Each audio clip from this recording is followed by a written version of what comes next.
I just sat there, shivering in the corner of my living room, in shock, my eyes fixed sternly upon the eyes of Samantha that lie there across the room, floating in a puddle of her blood. I then reached inside my pocket and pulled out my cell phone to dial the police. 911. And before I could dial the other one, I hung the phone up. I was contemplating if I should open the second gift to see what was inside, or should I let the cops do it. I didn't know if I could stomach any more gruesome contents, but I decided to open it anyway. As soon as I was about to open the lid, suddenly there was a knock at my door. It was the police. One of your neighbors called, reporting a scream coming from here an hour ago. "Are you okay, sir?" they asked suspiciously. I quickly nodded. They asked me if they could come in, but I nervously told them no, which of course made them only more suspicious. When they finally pushed their way in, they immediately drew their guns as soon as they saw the gruesome contents on the floor.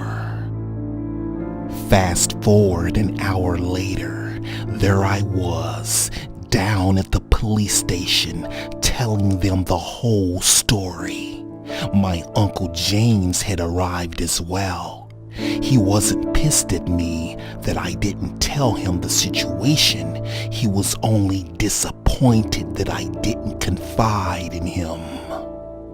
The cops told me that they would put out a warrant for Mary's arrest and had every cop looking for her. They then told me there was something that I needed to know. It had something to do with the contents in the second gift. And I still remember those 5 horrifying words that echoes through my mind till this day. It was her decapitated head.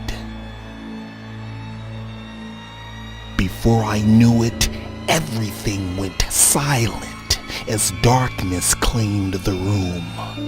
I had passed out. When I finally opened my eyes, I was back home and lying in bed. There were 2 blurry figures standing over me. As my vision finally became focused, it was Samantha's parents hovering over me. They said that they just came by to give me something. Her dad placed something on my chest. I looked down and it was Samantha's dog, Geo. They said that Sam would had wanted me to have it in remembrance of her. Later on, the phone rang with the best news in the world. It was the detective telling me that they had caught Mary. It felt as if my life was given back to me. Justice would be served, and she was finally going to pay for the murders of Samantha and that cashier. 48 hours had passed, and the phone rang once again. It was the same detective telling me to come down to the station once again. When I arrived, I heard the most depressing news. My heart sank in my chest like a brick in water. He said that Mary had been let go because they had no evidence. And there was more. She had an alibi. He even showed me the surveillance and said that there was no way that Mary killed Sam. But I wasn't buying it, not for one goddamn second. If anyone knew Mary, I did. She was clever, very clever. But then again, everyone vouched that she was there that night, and surveillance cameras don't lie. The whole drive back home, I was in a daze. It felt as if the car behind me was Mary following me.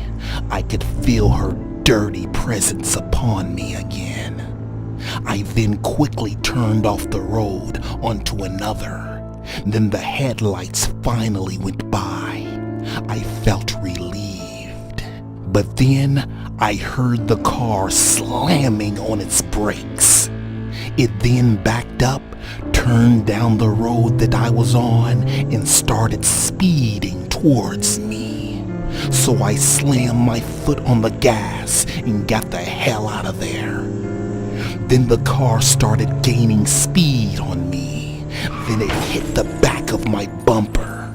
Before I knew it, I was in a ditch. I called 911 to report the incident. I told them that it had to have been Mary. But since I didn't get the license plate number, once again, there was nothing that they could do about it.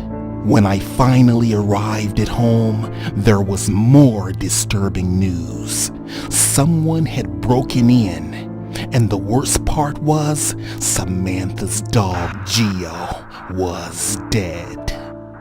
He was just lying there on the floor, lifeless and as stiff as stone. His eyes rolled back in his head and blood oozing from his mouth. Later on, I had found out that he had been poisoned, and I knew there could be only one person responsible. Crazy Mary. Suddenly, the lights went out, and there was a crash.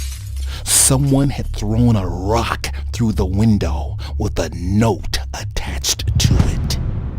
To be continued.